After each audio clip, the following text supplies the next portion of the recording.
Alright, so the first example function we're going to look at is a very familiar one. We're going to do a factorial.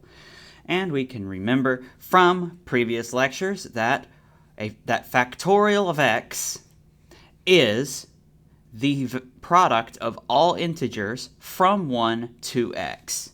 So, here we have our input and output defined for us, and we're going to turn this into a function. There's no explicit constraints, although a factorial does carry the implicit constraint that it only accepts natural numbers.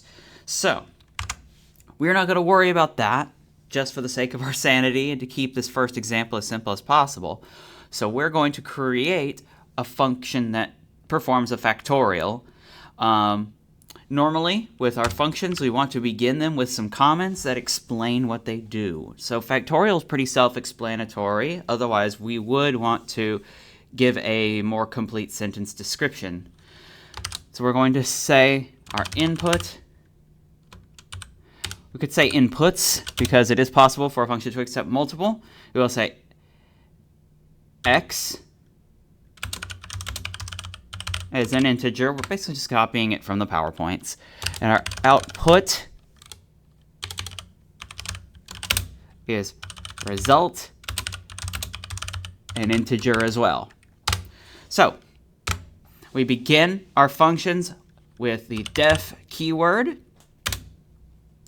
and then we give it a meaningful name. I follow the same naming conventions for functions as I do for variables. So factorial, open parentheses, and now we put x. We define that as the name of our first and only parameter.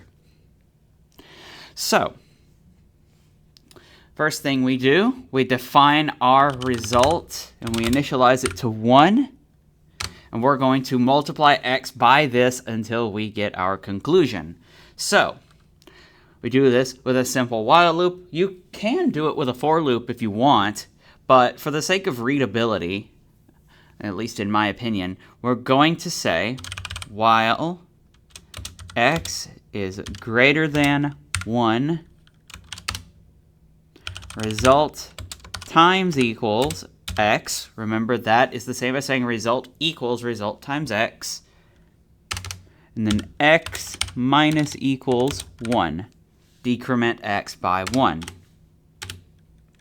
And once this loop is finished, we have our factorial result. So, we're going to return result.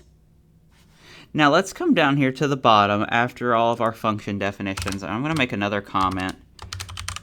Testing. We're going to test our functions here. So let's just do print factorial 8. We'll save this, switch over to our terminal, and we're going to run the code. Whoops. Python functions.py, and that gives us this number here. Zoom in so I can actually read it. 40,320. And that is the factorial of 8. So this function works. When we come back, we're going to look at our next example, which is a custom sum function. We're going to make our own sum with some built-in restraints, or constraints rather, that will check for wrong inputs and throw some kind of error message. So, stick around for that.